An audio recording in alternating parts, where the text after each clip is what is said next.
It's time to activate your mission. There's no more time, there doesn't need to be any more time in between now and the initiation of destiny. There's been a lot of waiting and a lot of learning and a lot of growing in the meantime. But the fact of the matter is, the mission has always been known. The truth has always been known. The direction, or the non direction, has always been known. The end of time is seen. The end of all history is known.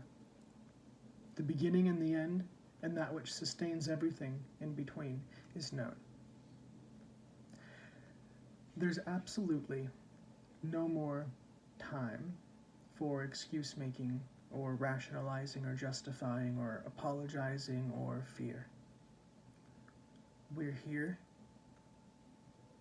The truth doesn't change. The truth is eternal. I've scoured the earth for the kindest way, the nicest way, the easiest way, the loveliest way, the most beautiful way to express truth in words. It doesn't matter finally how it's said. Not everyone's going to hear it, and it's always going to upset somebody. No matter how wonderfully it's said, it's never not going to have a profound impact, whether someone is immediately ready to receive it and therefore willing to go through the intensity of transformation, or to hear it and to reject it as being impossible or too difficult or simply wrong, incorrect.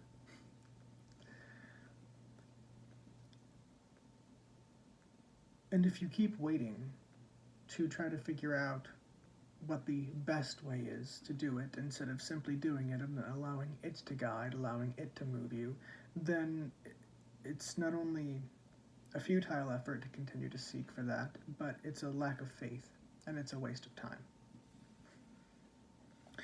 The intelligence that is the source of being, which moves us all, which is us all, is intelligent. The beginning and the end of time are already done within it. And anyway, time never was, it never existed. How could time exist? The intelligence of what is moving everything, is in charge of everything. It's the only doer. There's nothing but this, and so there's no reason to be hung up on the past or on the future. There's no need to be worried about reception, how you'll be received. There's no need to worry about anything. I mean, we can go on. The tricks of the mind, the stories of the mind are innumerable. There's no need to worry about the past, anything you've ever done, anything that's ever been done to you. There's no need to worry about your reputation. There's no need to worry about how people perceive you. The only thing to do is to stay true to the truth of who you are and to give the transmission, no matter how you feel. Doesn't matter how you feel. It doesn't matter what you're thinking in any way. You know that you're not thinking. You don't think. There is thought. You can't think thought, and thought certainly doesn't think. Thought is thought. And I'm using that second part, thought is thought, the second thought, as both the past tense of the verb as well as the participle. It is thought. Thought is thought. It simply happens. It's a tool that can be picked up and used, but when it's being surrendered, when it is surrendered to the source of being, there's really no choice. There's no need to pick it up and use it, unless the intelligence of what is sees fit to use it. So this is the path of total surrender, and it's in this total surrender that there's a coming to life and a capacity to really move and breathe and walk and share and speak from the depth of being without fear, because you know that you're in alignment with anything, and whatever would oppose you, what would oppose you? On the one hand, you could say it's simply the ego of the world, right? Ego may try to oppose truth. That's okay. That's its job. Let it. But everything's a manifestation of God. So we're walking this line. So there's no enemy, there's nothing to fear. And even if someone thinks they're your enemy, they're not your enemy.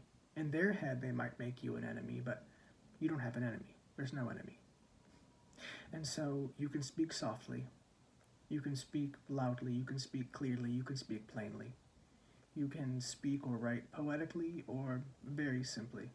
It doesn't make a difference, as long as you're telling the truth and being open and free and clear. And who needs to come will come. People may like it, people may not like it. People may call you all kinds of names, they may be disappointed in you, they may try to throw the past in your face, or their understanding of the past in your face, or which is their understanding of themselves and of life and of the world. It doesn't make a difference. It doesn't make a difference. When you know yourself as the eternal, as the absolute, as the ultimate truth, and you see that everything that is a manifestation and a reflection of the absolute and of the ultimate, of truth itself, of love, you are given to that. It's chosen you, it's called you, and you've answered the call. So there's nothing to do but to stay true to that, no matter what. And if people get upset, they get upset. Whatever they accuse you of, it doesn't matter. People will accuse you of all kinds of things. They'll say, oh, so you think you're God? God is all that is. There's nothing but God.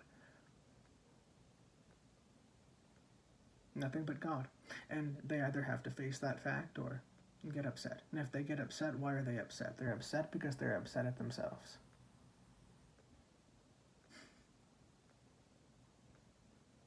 I'm talking to you. I'm not talking to some theoretical somebody somewhere. I'm not talking to somebody as an image that you're holding in your head. I'm talking to you. You know who you are. And you know what you know. And you know that you know. Because you don't need to know anything to know who and what you are. Obviously, it flies in the face of the contracted consciousness, the ego consciousness of the world. It has to, it must. When you speak the deep truth, it rattles egos. It has to rattle the ego. That's its job, and the ego's job is to be rattled, because the ego is rattled. The ego is upset. That's why it's always upset, because it's upset. Can't do anything about it. So, you don't need to exacerbate it necessarily. If it's exacerbated, it's exacerbated. Telling the truth is enough. So, to speak softly, to speak gently, and yet with a total fearlessness. There's a gentle ferocity in the energy. And it's one that allows the body to surrender and to open to what is, without the feeling of inner pressure to hurry up and fix something or change something. In the sense of, no matter how much you yell and scream, it's not going to change anybody's heart. No matter how much you yell and scream, it's not going to speed up the transformation of the world. But by speaking clearly, cleanly, plainly, openly, honestly about the nature of being and truth, and imbuing that in everything you do, whether you speak or don't speak, but imbuing it in everything you do, and not compromising, being willing to simply tell the clean, plain truth, however anybody feels about it. Doesn't matter how anybody feels about it. Doesn't matter how anybody feels about anything. Doesn't matter how you feel.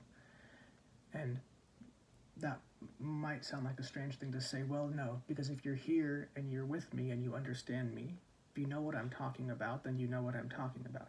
If you don't know what I'm talking about, then you don't know what I'm talking about. And it's fine, but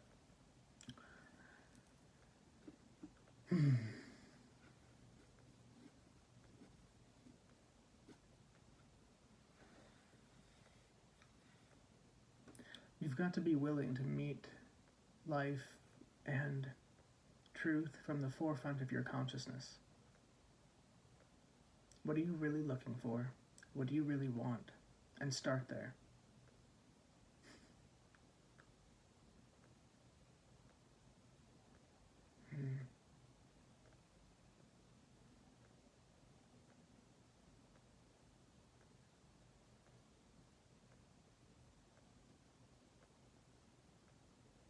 I really want you to wake up and be free.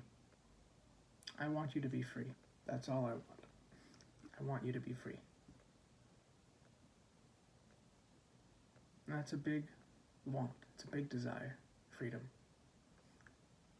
But it's the only worthwhile one. Everything else is too small. Too limited. Too unhelpful. Nothing short but God consciousness will do the trick. This world needs to be conscious. Politics will not save the world. Science will not save the world.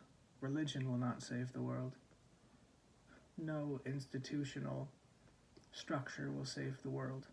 Consciousness and consciousness alone, surrendering to the ultimate and ecstatic truth of being, this and this alone.